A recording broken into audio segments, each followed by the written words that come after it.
हुन्छ, आज हामी पनि हाम्रो 10 आज्ञाको दोस्रो कक्षालाई अगाडि बढाउँछौँ र आजको शीर्षक छ तपाईको पिता को हो?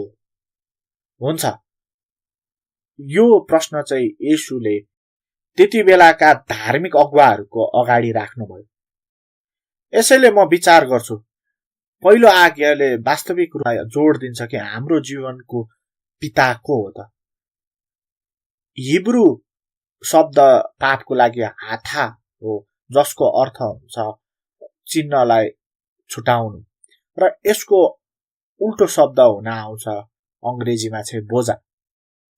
जब तपाईले चाहिँ निशाना हरेक जो मेरो नाउँद्वारा बोलाइएको छ, जसलाई मैले मेरो महिमाको निम्ति सृष्टि गरेको छु, जसको आकार मैले नै रचेर बनाए, यसैले हाम्रो अस्तित्वको उद्देश्य भनेको परमेश्वरको महिमाको निम्ति हो। यदि हामीलाई यसलाई अर्को ढंगले हेर्यौं भने, यदि अर्को ईश्वरको उपस्थिति हाम्रो जीवनमा छ र हामीले त्यसलाई महिमा दिइरहेका छौं भने हाम्रो अस्तित्वलाई, हाम्रो उद्देश्यलाई त्यसले पराजित तुल्याउँछ। बुझ्नुहुन्छ?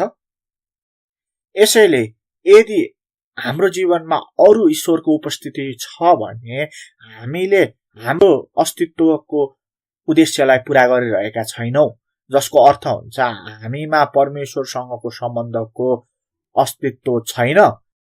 यो अरू ईश्वर भनेको चाहिँ के हो त?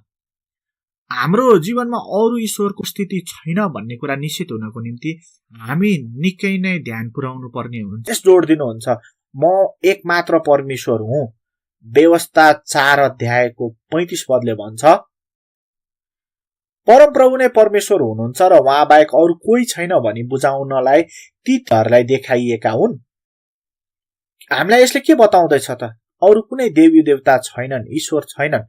यद्यपि बाइबलले हामीलाई उहाँ बाहेक अरू कोही छैन भनेर बताए तापनि धेरैवटा ठाउँमा यसले यो पनि लेखेको भेटाउँछौं कि त्यहाँ अरू ईश्वर छन् है, अरू देवी देवता छन् है भनेर बताएको पनि भेटाउँछौं। परमेश्वर आफैले प्रस्थान 12 अध्यायको 12 मा भन्नुहुन्छ, त्यस रात म मिश्र भएर जानेछु र मिश्रका मानिस र पशु दुवैका पहिलो जन्मेका र ब्याएकाहरूलाई मार्नेछु र मिश्रका सबै देवताहरूका विरुद्धमा म इन्साफ गर्नेछु। म परमप्रभु हुँ। यो चाहिँ मिश्र देशमा उहाँले 10 वटा विपत्ति पठाउनु हुँदाको अन्तिम विपत्ति थियो। अनि यहाँ परमेश्वरले आफैले भन्नुभएको छ कि अरू देवताहरूका विरुद्धमा म इन्साफ गर्नेछु। अब के यो विगतको लागि मात्र लागू हुने कुरा हो त? के मिश्रीहरूको मात्रै धेरैवटा देवताहरू थिए त र आजको दिनमा चाहिँ धेरै देवताहरू छैनन् त? केही विद्वानहरूले भन्छन् कि हामी यस्तो संसारमा जिउँछौं जहाँ ईश्वर नै ईश्वरले भरिएको छ। यो कुरा सुन्दा तपाईलाई अचम्म पनि लाग्न सक्छ। म यो बुझाउन खोज्दैछु कि हाम्रो संसारिक यो दुनियाँले एउटा निकै नै ठूलो काम गरेको छ। यो विभिन्न हाम्रो संसारमा, चलचित्रमा, मिथ्य कथाहरूमा देवी देवताहरूलाई जोडेर, छोटकरीमा भनौं भने हाम्रो जीवनमा धेरैवटा ईश्वरहरूले बास गरेका छन्, तर पनि हामी कतिचोटि यसलाई अनदेखा गरेर हैन कुनै पनि देवी देवता मानेको छैन भनेर हिँड्दिन्छौं। म परमेश्वरमाथि मात्रै त्याग्न सकेनन्। यसरी हाम्रो जीवनमा रहने अर्को देवता, अर्को ईश्वर के रहेछ त? सम्पत्ति। जसरी हामीले मत्ती 6 अध्यायको 24 पदमा र मत्ती 19 अध्यायको 21 र 22 पदमा देख्यौं, त्यो कथा, दुईटा घटनाले हामीलाई के बतायो भने लोभ, हाम्रो इच्छा शक्ति, जब हामी मान खोज्छौं, सुखविलास खोज्छौं, सफलता खोज्छौं, यदि यी कुराहरू परमेश्वरले भन्दा बढी प्राथमिकता पायो भने त्यहाँ अर्को देवताले हाम्रो जीवनमा बास गर्छ।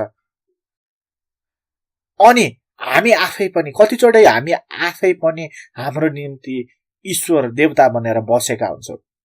धेरै मानिसहरूले आफैलाई धेरै प्रेम गर्छन्, आफैलाई मूर्ति जस्तो तुल्याउँछन्, उनीहरू आफैमा तल्लीन हुन्छन् अनि उनीहरू आफैमा मात्र केन्द्रित हुन्छन्, आफ्नो समयमा, आफ्नो सम्पत्तिमा, जे कुरा आफूसँग छन् ती कुराहरूमा केन्द्रित रहन्छन्। र यो सबै कुरा चाहिँ पहिलो आज्ञा भङ्ग गर्नु हो। यसैले नयाँ करारले हामीलाई यस बारेमा चेतावनी गराउँछ। यसै कारण उहाँलाई जीवित परमेश्वर भनिन्छ। हामीले हाम्रो जीवनमा भएको महान थोकहरूलाई जति पनि पूजा आराधना गरे तापनि तिनीहरूले हामीले दिएको भन्दा बढ्ता दिन सक्दैनन्, होइन त?